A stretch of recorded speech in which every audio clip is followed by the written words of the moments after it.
Hello friends, welcome to the mains crash course Chanakya IAS academy for BPSC mains. आज हम लोग agriculture के topic को कवर करेंगे। हम लोग एग्रीकल्चर से रिलेटेड सारे डायमेंशंस को देखेंगे, पीवाईक्यूज को देखेंगे और हम इन डेप्थ ट्रेंड एनालिसिस करेंगे एग्रीकल्चर का। और अगर आप ये वीडियो देख लेते हैं पूरा तो it will help you in writing the better answers and understanding the topic of agriculture in a wholesome way. So let's start with our video.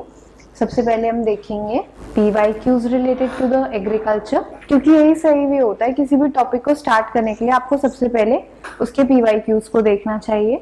PYQs क्या क्या आए हुए हैं related to agriculture and related concepts. Let's see. अगर हम PYQs की बात करें, PYQs आते हैं मोस्टली एग्रीकल्चर रिलेटेड इन टॉपिक से क्वेश्चंस पूछे जाते हैं।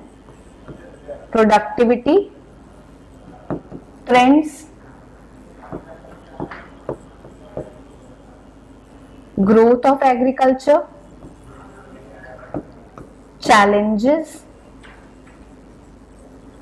वे फॉरवर्ड और उससे रिलेटेड जितने भी पेरिफेरल कॉन्सेप्ट्स होते हैं जैसे कि ग्रीन रेवोल्यूशन, ऑर्गेनिक फार्मिंग, इन सभी टॉपिक्स पे सवाल पूछे जाते हैं।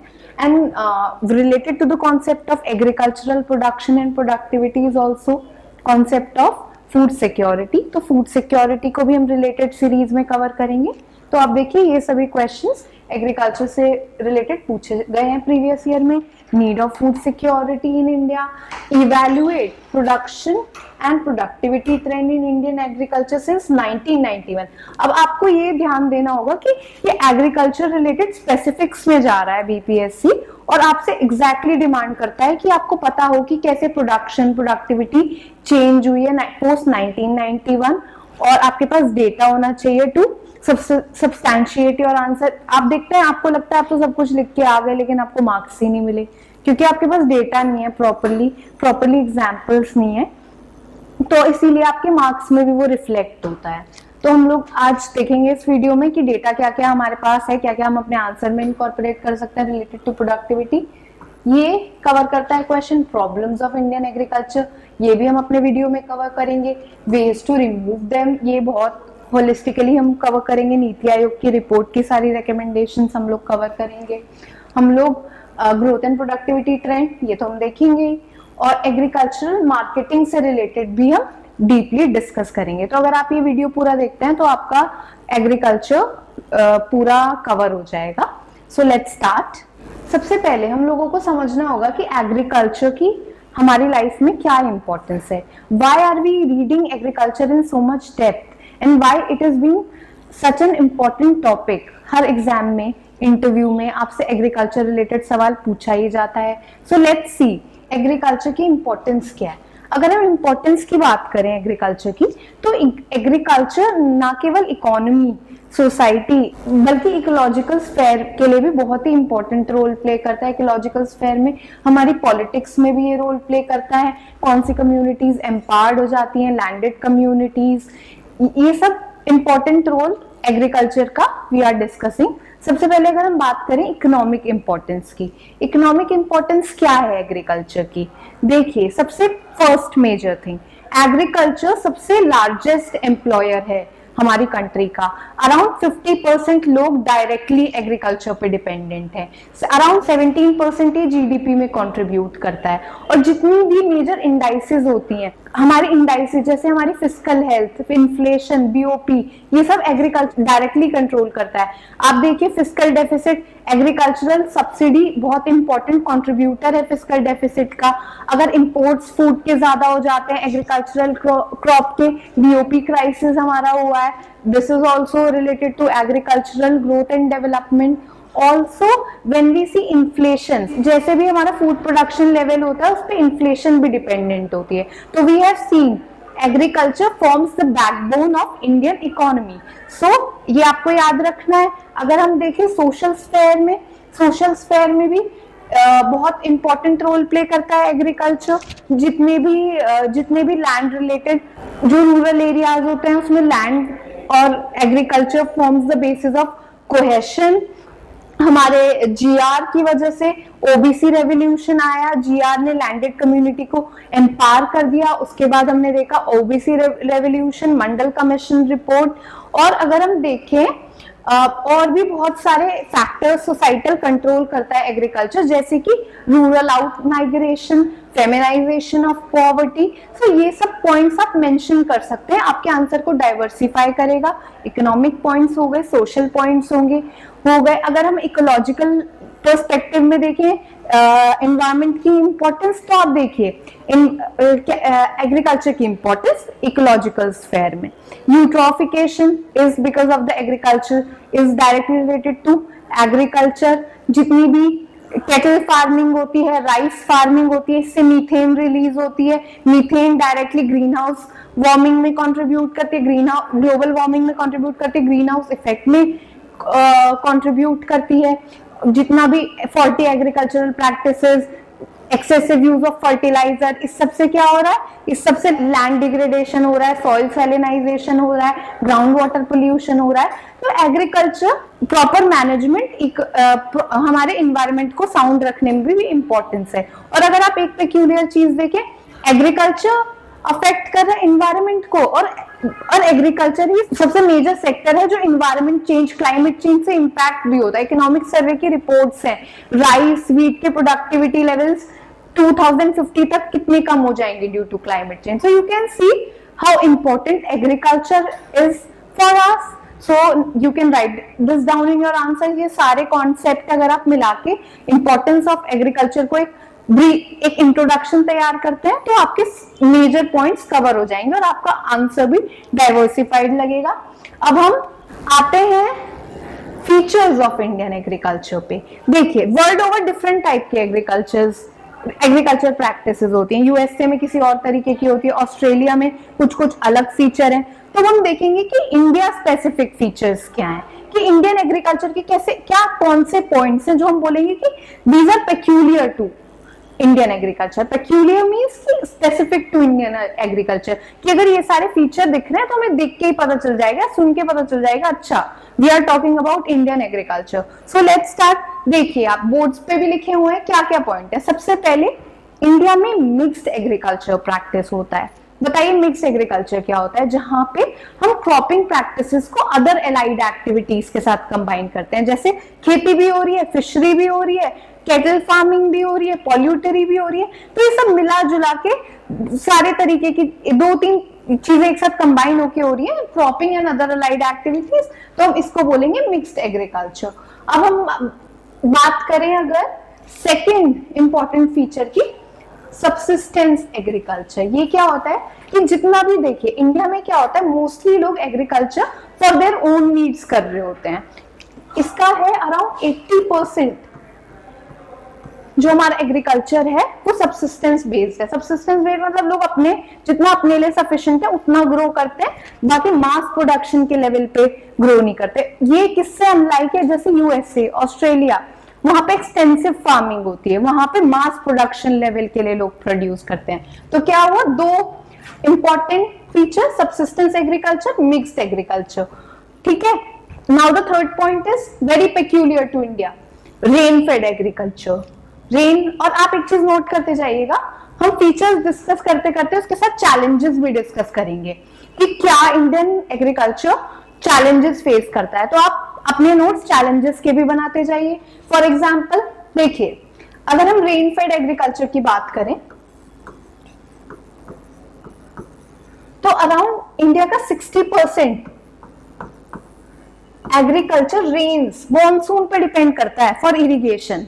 This is one of the major limitation of Indian agriculture. हमारे इरिगेशन स्ट्रक्चर प्रॉपरली डेवलप्ड ही नहीं है, और अगर डेवलप्ड भी है तो नोटेड डाउन कीजिए, 60% एग्रीकल्चर रेन फेड है, डिपेंडेंट ऑन मॉनसून्स है,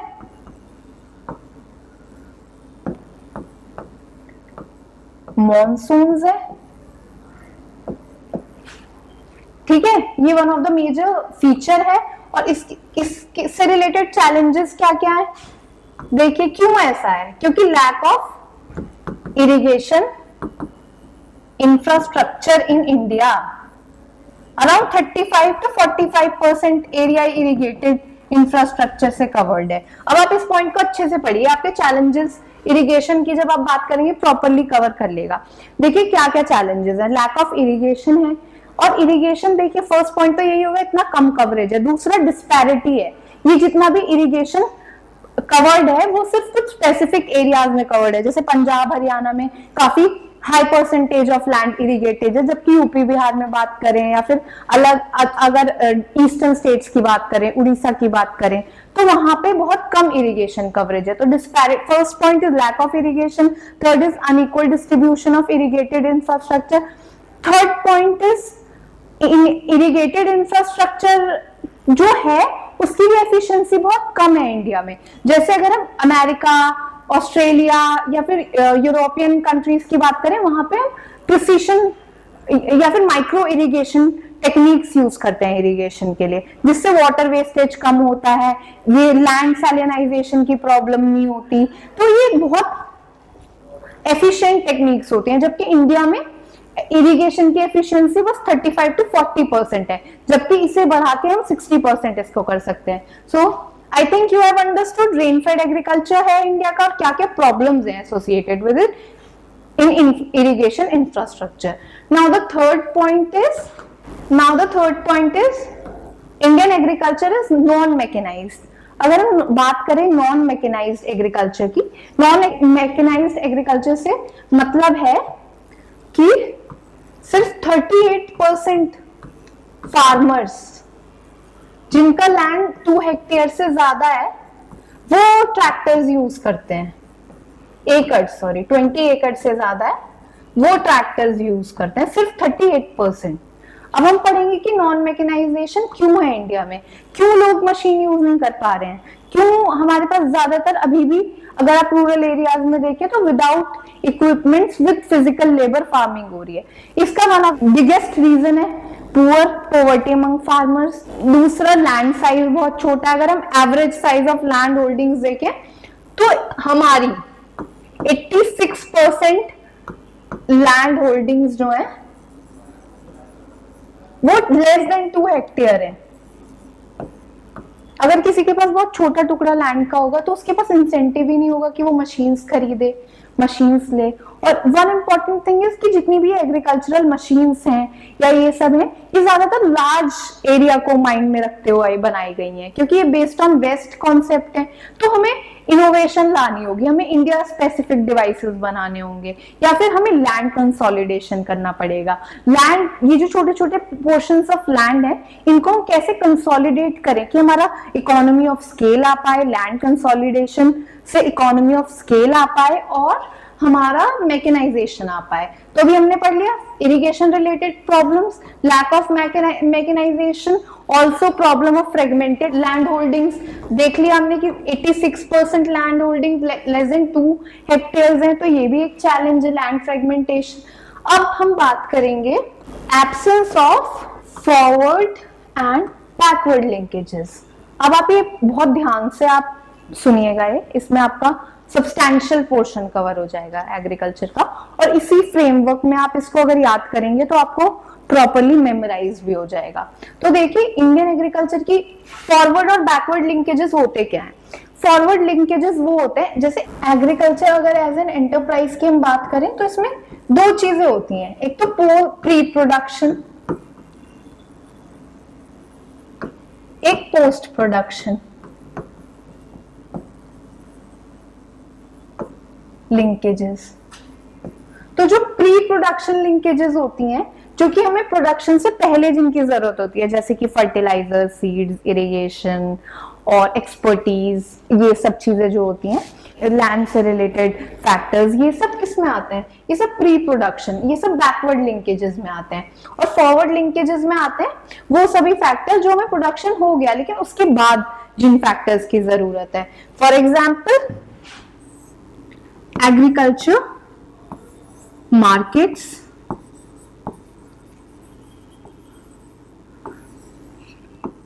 transportation and storage,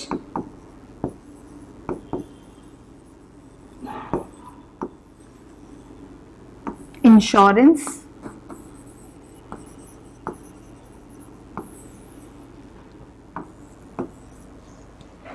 transportation and storage, ये सभी फैक्टर्स फूड प्रोसेसिंग,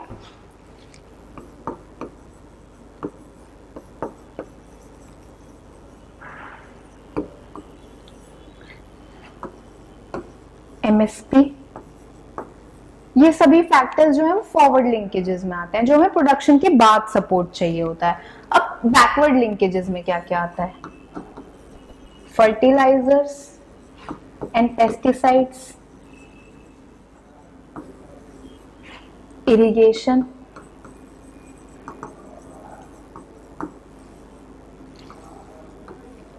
ठीक है, ये सभी चीज, सीड्स,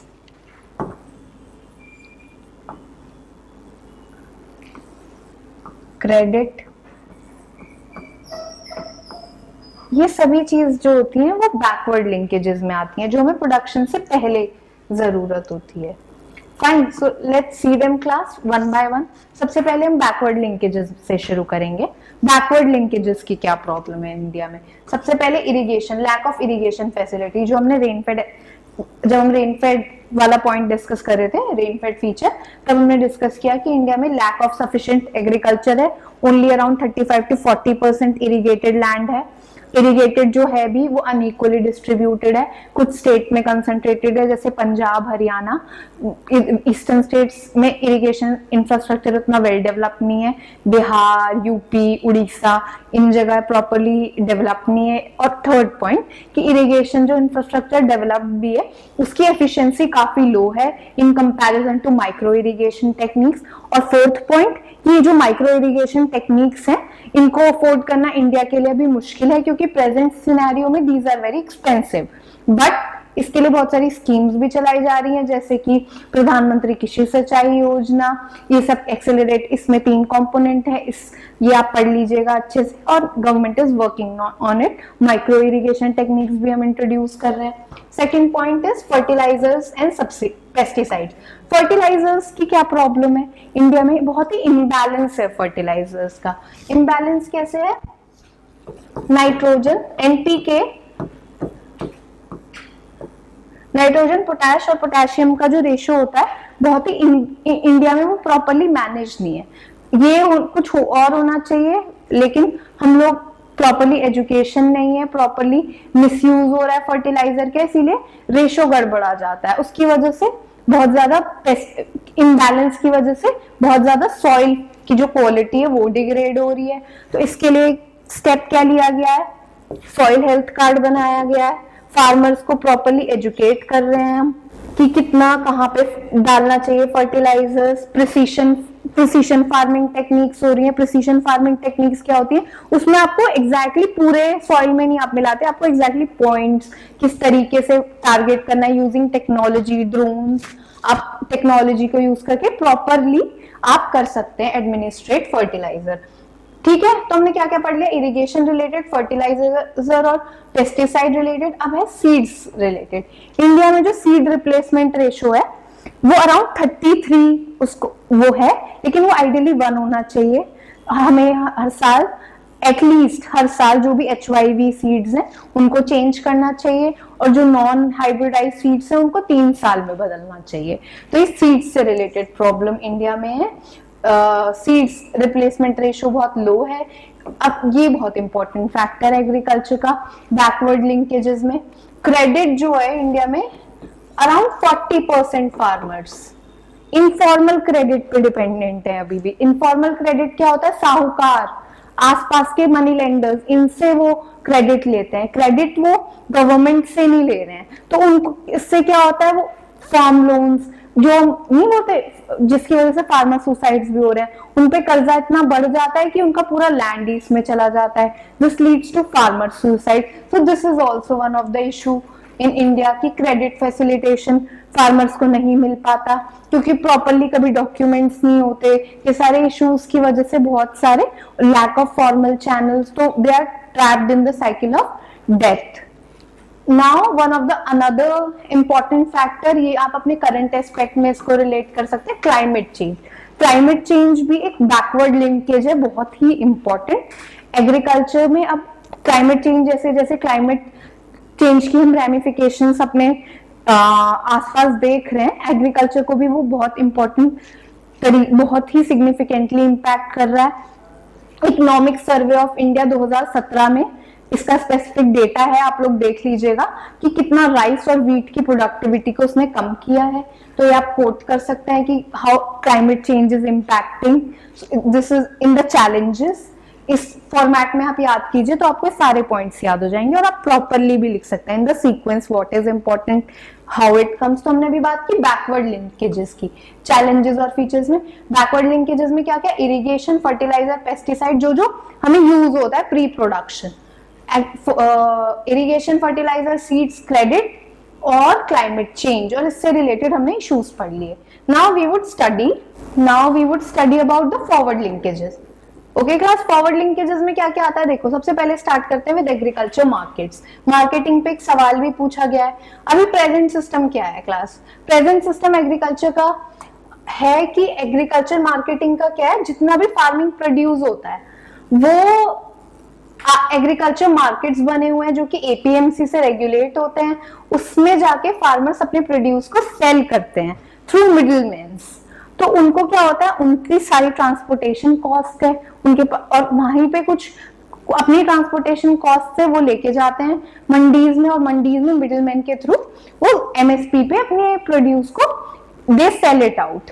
लेकिन अब इसकी प्रॉब्लम्स एसोसिएटेड क्या क्या है, हमारे इंडिया में मंडीज का जो प्रपोर्शन होना चाहिए वो बहुत लो है as in comparison to what is required. इसका मतलब क्या है कि अगर एक एरिया है, अगर उसमें आप चाहते हैं कि प्रॉपरली फार्मर्स को एक्सेसिबिलिटी हो मंडीज की, तो नंबर ऑफ मंडीज इतनी होनी चाहिए, लेकिन हमारे इंडिया में number of mandis are less, तो फार्मर को बहुत दूर अपना प्रोड्यूस ले जाना पड़ता है, तो उसकी ट्रांसपोर्टेशन कॉस्ट बढ़ जाती है, उसकी बार्गेनिंग पावर कम हो जाती है। अगर आप सोचिए, आप कोई इंसान, कोई भी फार्मर रूरल एरिया से अगर वो 100 किलोमीटर या 50 किलोमीटर की रेडियस पे अपने प्रोड्यूस को लेके ट्रांसपोर्टेशन कॉस्ट लगा के लेके जा रहा है, तो कितने ज्यादा चांसेस हैं कि वो उसको वापस नहीं लेके आएगा, वो चाहेगा कि उसी को वहीं पे बेच दे। तो इससे क्या होता है, बार्गेनिंग पावर कम हो जाती है।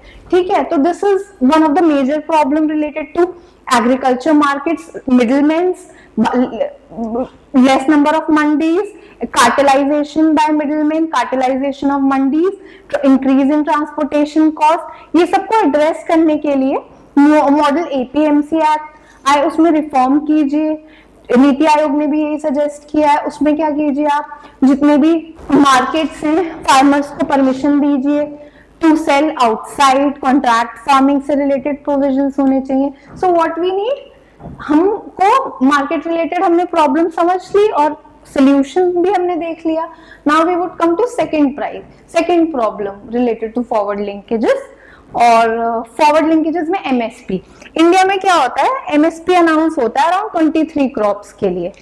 ठीक है, और ये एक ऐसा प्राइस होता है, मिनिमम सपोर्ट प्राइस, जो कि सरकार फार्मर्स को देती है तो टू सपोर्ट देम, ताकि उनको अपनी क्रॉप्स के लिए रेम्यूनरेटिव प्राइसेस मिल सके। लेकिन इंडिया में एमएसपी से रिलेटेड क्या क्या प्रॉब्लम्स है, एमएसपी अनाउंस तो 22 क्रॉप्स के लिए होता है, लेकिन प्रोक्योर सिर्फ 2 या 3 क्रॉप्स होती हैं।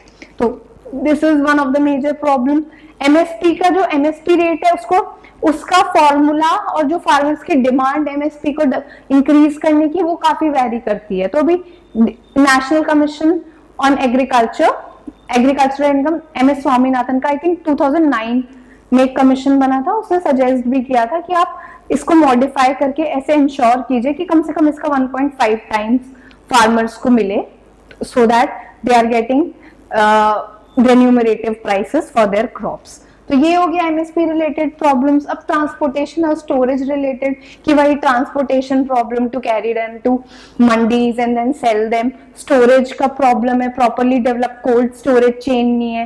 पेरिशेबल गुड्स जैसे कि फ्रूट्स वगैरह या फिर फ्रूट्स वेजिटेबल्स, ये इतनी जल्दी सड़ जाते हैं because they are perishable goods. हमारे पास कोल्ड चेन अच्छे से डेवलप नहीं है, अवेलेबिलिटी नहीं है फार्मर्स के लिए। Fourth is food processing. अगर आप देखें चाइना में अराउंड 50% फूड और वेजिटेबल जो प्रोड्यूस होता है वो प्रोसेस हो जाता है। फूड प्रोसेसिंग इंडस्ट्री इतनी वेल डेवलप्ड है, लेकिन अगर आप इंडिया की बात करें, इंडिया में अराउंड 2% सिर्फ 2 या 3% जो फ्रूट्स और वेजिटेबल्स है उनकी प्रोसेसिंग होती है। तो this is a big industry to tap. अगर हम फूड प्रोसेसिंग को अच्छे से प्रमोट करें, फूड प्रोसेसिंग अगर हम अपने एग्रीकल्चर को के एस्पेक्ट में हम उसको बहुत दोनों को कॉम्प्लीमेंट्री तरीके से बढ़ाएं तो हमारी इंडस्ट्री भी बढ़ेगी, एम्प्लॉयमेंट भी बढ़ेगा और एग्रीकल्चर भी रेन्यूमरेटिव हो जाएगा। So this was one thing. Another thing is insurance. हमारे जो फार्मर्स हैं, एज वी नो कि हमारा इंडिया में कितने डिजास्टर्स आते रहते हैं, साइक्लोन्स, फ्लड्स, ड्राउट्स। बिहार में इतना ड्राउट और फ्लड आता रहता है, उड़ीसा साइड साइक्लोन्स। तो हमारे फार्मर्स क्या होते हैं, उनको एक इंश्योरेंस, एक एश्योरेंस चाहिए अगेंस्ट दीज वैगरीज। उनको चाहिए कोई रिलीफ मेजर्स हो, तो प्रॉपरली इंश्योरेंस फैसिलिटीज भी प्रॉपरली प्रोवाइड होनी चाहिए उनको। So these were basically what are the features of Indian agriculture and what are the challenges related to Indian agriculture. In the next video we will talk about productivity trends, production growth, why the trend has been so. Then we would also discuss the way forward in a proper format. जो भी हमने proper format challenges का हमने सीखा कि कैसे हम याद करना है, ऐसे हम solutions पुटअप करने के लिए आंसर में भी एक फॉर्मेट देखेंगे। ये सब हम लोग नेक्स्ट वीडियो में देखेंगे। Till then stay tuned to the channel of Chanakya IAS BPSC। Thank you so much. This was the first part of agriculture. Don't forget to like, share and subscribe to our channel and press the bell icon to never miss an update.